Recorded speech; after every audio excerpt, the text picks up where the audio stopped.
Hello, welcome to my channel. I'm Renee. I am making a French vanilla cake from the box without the use of eggs or milk. So you do need box cake. And then the next thing you're going to need is some milk. I use soy milk, unsweetened. Then you'll need some vegetable oil. I use some simple vegetable oil here. The other thing you'll need is some just eggs. That's what I use in replacement of eggs, and some vegan butter. This has no milk. So that's what I use to avoid eggs and milk. You also need some parchment paper, your measuring tools. And the other thing I didn't have originally was your handy whisk. I usually use that when I'm sifting through, and also a fork. Okay, that's how we are, and that's how we get started.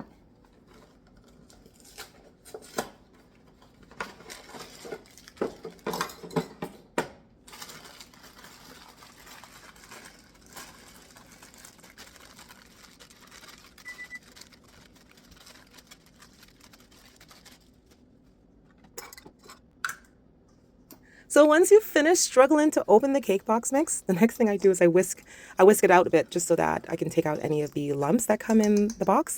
And then I look at the box again. I keep it there for good measure. I do shake the milk and I pour it in my measuring cup. In this case, I'm using a one cup. I do leave about 2 millimeters away from the top of the measuring cup of space so that I can add a bit of water. I just honestly pour the water as gently as I can into the measuring cup and pour it all into the mixture. Remember, this is what this cake box requires, and that's what I'm using. It asks for 1 cup of milk, and so as a result, I use 1 cup of the soy milk.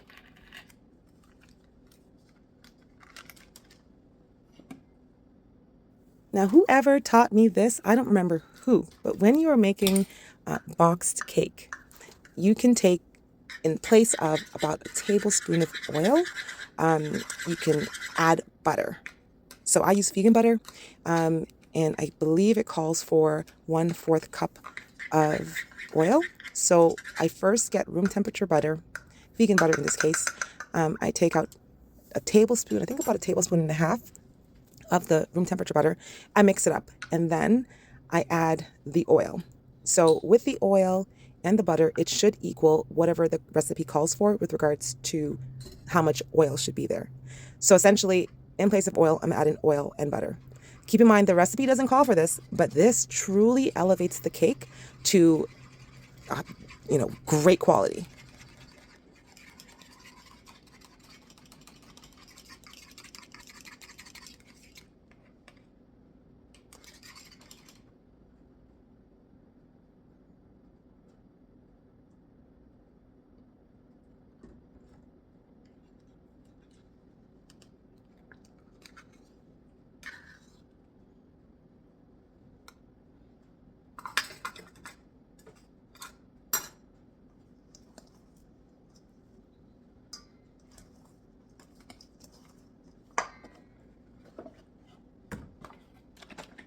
So the next thing I've grabbed is the just egg. And so typically for every egg that the recipe calls for, I will add 3 tablespoons of the just egg, which is the best egg replacement in my opinion.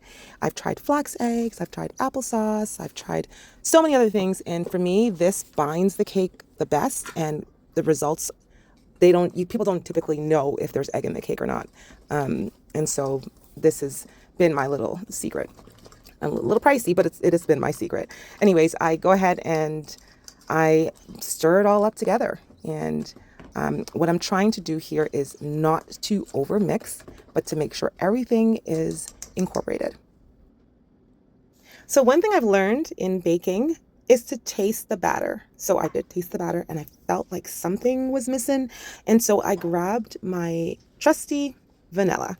And so here, again, this is a vanilla box cake mix already. I am really not trying to change the flavor too much, but I did add maybe half a teaspoon, or usually I use the cap and put a cap full, and I add a bit of vanilla. Remember, you can always add more, but you can't remove it once you've added it. So I did that, and now I will taste the batter to see if there's an improvement, and it is delicious. It's a pass. It's a go. It's ready to go. So now just grabbing my cake pan, of which I've already placed the parchment paper with a little bit of butter on the bottom of the cake pan. And I think I'm putting a little bit more butter just to make sure every corner is lined with butter. And I also do this because I like the cake edges. So I like the flavor of the butter with the cake. And so I do that, and that's why I do that. But it works. And then the next thing is we're going to go ahead and pour the mix in the pan.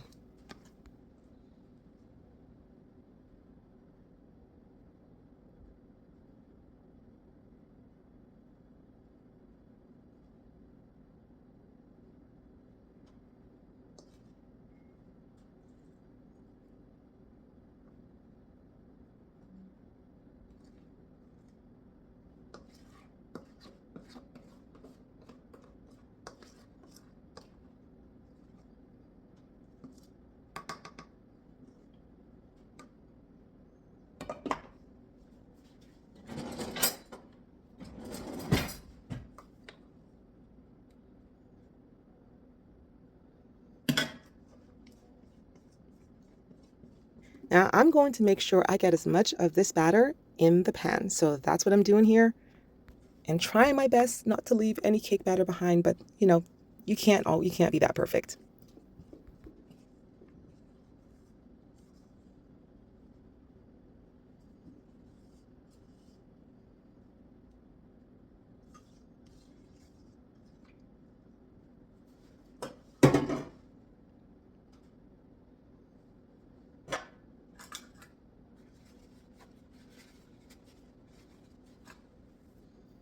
Taking the fork, I spin the cake pan around and level the top of the cake. That is a step that I never skip when I'm not in a hurry, but it's worth it. It just seems as though the cake comes out looking a lot smoother, and the top is flat enough. And so that's what I do.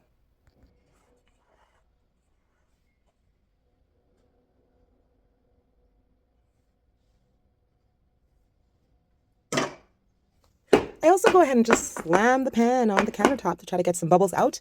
And that pretty much is it. Put the cake in the oven at 350. And in an hour, less than an hour, 40 minutes, you have perfect cake.